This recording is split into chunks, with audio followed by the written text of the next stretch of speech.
Welcome to the Treasury Update podcast, presented by Strategic Treasurer, your source for interesting Treasury news, analysis, and insights in your car, at the gym, or wherever you decide to tune in.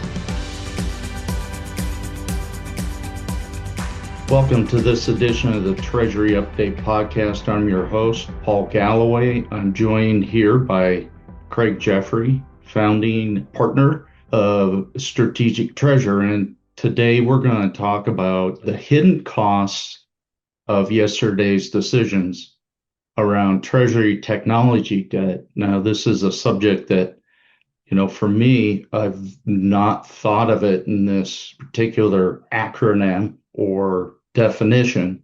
But Craig, welcome to the podcast. I look forward to hearing more about this. It's good to be here, Paul. And technology debt is a significant issue that most companies face. And so how do you think about it? How do you act? And how do you make changes with technology changing so much? So it's an important topic to think about and to act on.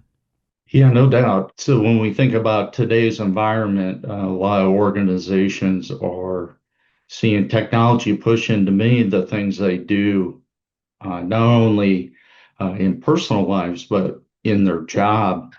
So what is technology debt in Treasury, and why is it often invisible? Well, moving from one type of technology to another, it requires effort, change, testing plans, adoption, and adaptation. So any type of movement is a challenge. And so whatever we have in place is something we've spent money on, something we've spent time on and treasure. And it's hard to move when you've invested in tech. If you're doing something completely manual and you move to tech, you just have a process debt, if you will. But when you have technology, that can be a challenge. Like something worked great. It was maybe modern, then it became acceptable. And now do we need to move off of it? It maybe still works. It's just not as effective, or it may prohibit us from doing more, but it may be paid for. And so that technology debt is a challenge for corporations. It's a challenge for what banks do. It can be invisible because we have to make decisions contemplating what we have in place. And technology debt is one of those, right? It's change is dramatic, and what was great is no longer great. Thanks, Craig. When I think about the technology debt, that isn't exactly where my original thought process went. That gives a good foundation for how we should think of it. So what are the most common forms of Treasury technology debt? Are there specific examples you can provide, things that will help Treasury teams understand exactly what this is and why it's important? Yeah, legacy can be an overused term, but legacy technology, legacy systems, they still work. You're supporting those. Those are the most common forms. It might be a very old Treasury system, a bank system, an older platform that does particular functions. And so you have that. It could be the way you're connecting to banks or other information providers for balances or transactions that you're running off of. And so it's older technology. It might be mature technology. It's out there. And what you're connecting to, what you're doing with it, is all part of that. And so it's the nature of tech and technology debt that becomes hard to change because you have to get a new system or a new integration or both, and the other's working. And I have so many decisions in front of me.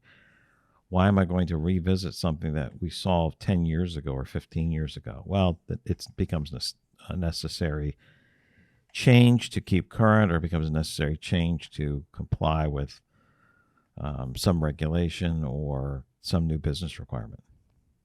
Yeah, I think that makes sense, Craig. And how does technology debt impact Treasury teams' effectiveness?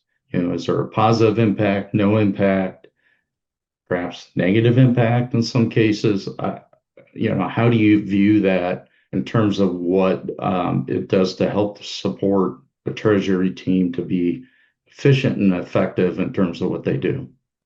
Well, it's almost always negative, and it can be a natural aspect of the nature of the beast, if you will, that you have technology, and to pull that out or to supplant it with something else or make any kind of change requires some sort of investment. So it does impair and impede Treasury's effectiveness. Just like when you put tech in, if you make it so that it supports more of the business processes, it makes it consistent.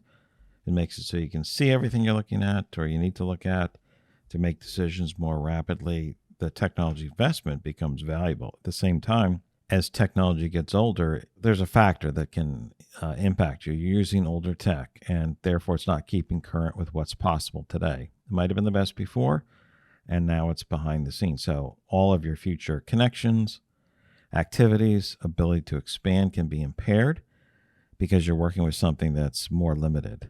And so how do you continue to invest in technology and make sure that you're continually improving the processes?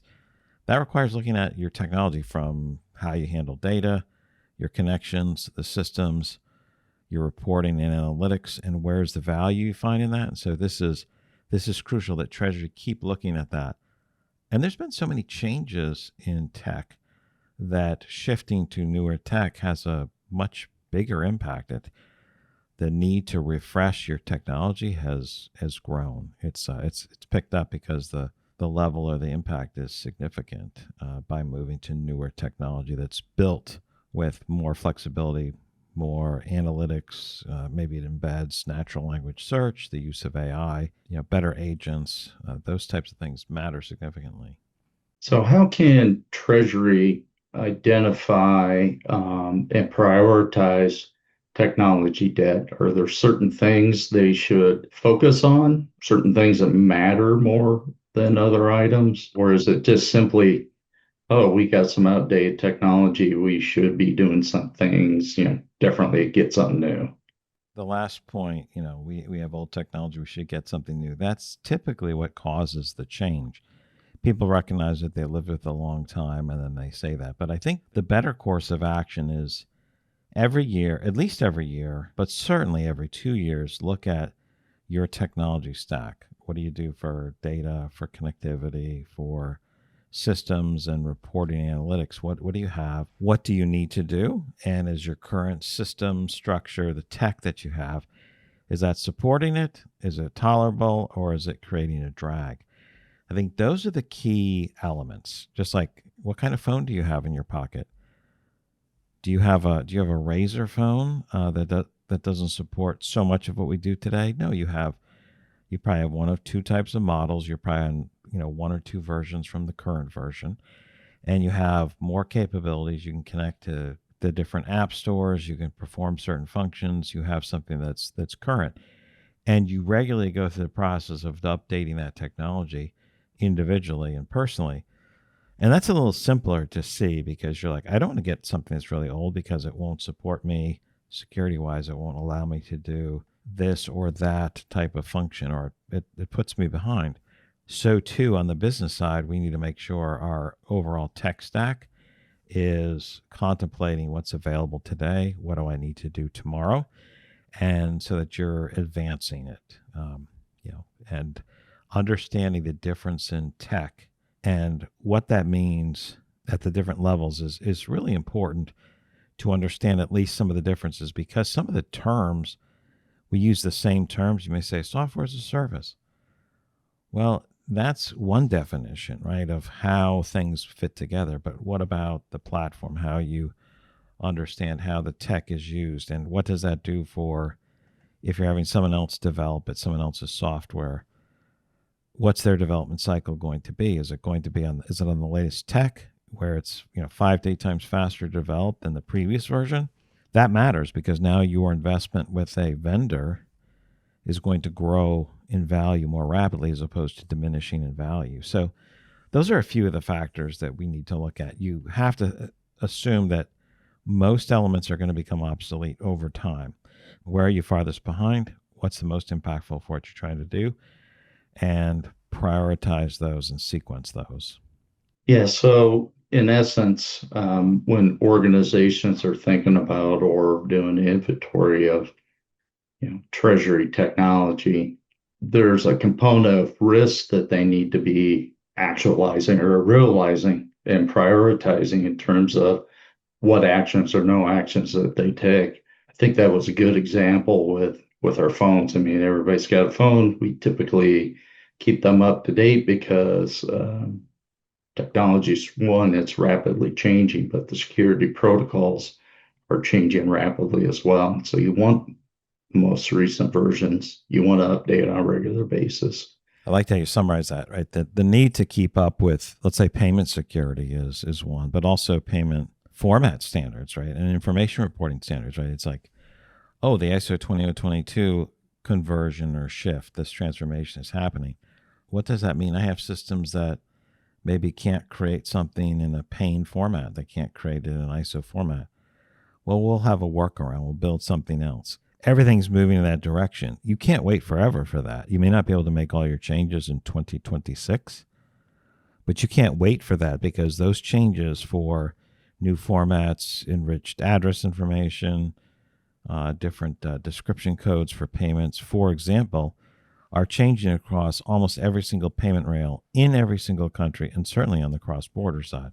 What do you have that allows you to be as flexible? When things didn't change but every 5 or 10 years, okay, a workaround every decade was okay. It's not if everything becomes a workaround. So, yeah, I mean, I think that's a good point that you were getting at there. Yeah, thanks, Greg. I think that's definitely an important concept that people got to keep in mind. When it comes to how Treasury can reduce technology debt without trying to fix everything at once, what do you recommend as kind of a leading practice for organizations to take when they're looking to do just that? Well, we get involved with companies, usually for assessing their technology or to architecting something new. Sometimes it's very old at that point, and other times a treasurer's like, we want to make sure we're making the right decision over the next 3 years. We're not painting ourselves into a corner because we're already predetermining things based on old tech decisions that we've made. I think reducing the technology debt concept is, where are you across the technology stack from your data, your connections, your systems that you're using, and then the reporting and analytics layers of that.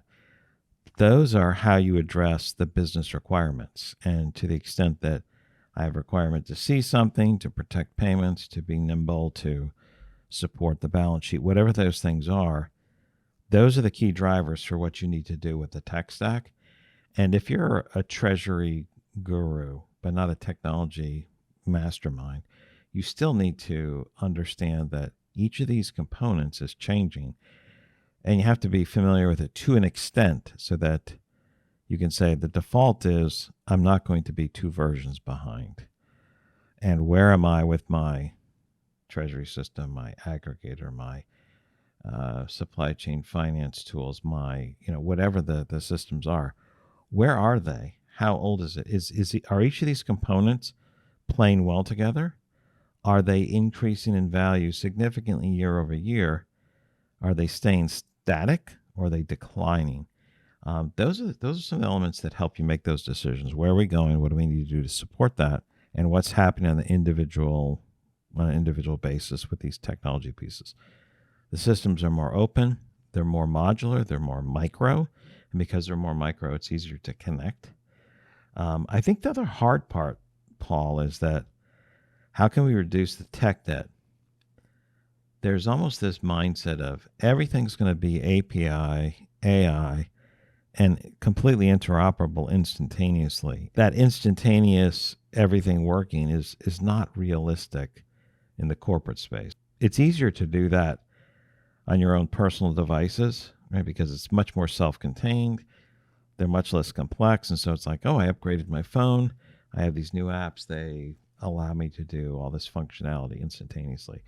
I think we have to make sure that we understand that the complexity requires us to look at our structure, our architecture, to make sure that works. And if we do that, we can make sure that every time we're moving and changing technology, we're moving to where we need to be.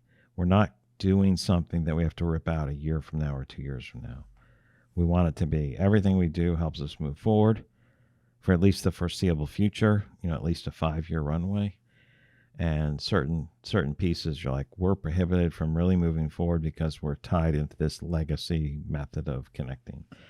And we don't want people to get confused by the general term, APIs, for example, when there's very different capabilities in APIs from APIs of 20 years ago, like web services utilities, versus, some of the more modern APIs that are just much easier to connect and manage. There's a significant difference between those. So making sure we understand not just tech debt, but language debt, if you will, that we understand what those differences are. Yeah, no doubt, Craig. Yeah, we call it technology debt, but understanding what that really means, I think it's important to have that foundation built in terms of what we mean by that. You're carrying a burden with technology that becomes outdated, and you do have an obligation to tech inventory and update things from time to time. You certainly want it to last as long as possible because it's a significant financial investment. It's an investment by your people to get things working, to understand how to utilize it fully. There's just a lot of factors that go into it. So companies don't take those changes and updates lightly, but it is certainly an important facet. I want to thank you, Craig, for joining us on the Treasury Update podcast today.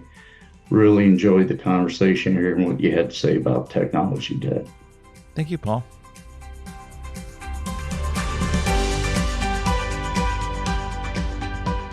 You've reached the end of another episode of the Treasury Update podcast. Be sure to follow Strategic Treasurer on LinkedIn. Just search for Strategic Treasurer. This podcast is provided for informational purposes only, and statements made by Strategic Treasurer LLC on this podcast are not intended as legal, business, consulting, or tax advice. For more information, visit and bookmark strategictreasurer.com.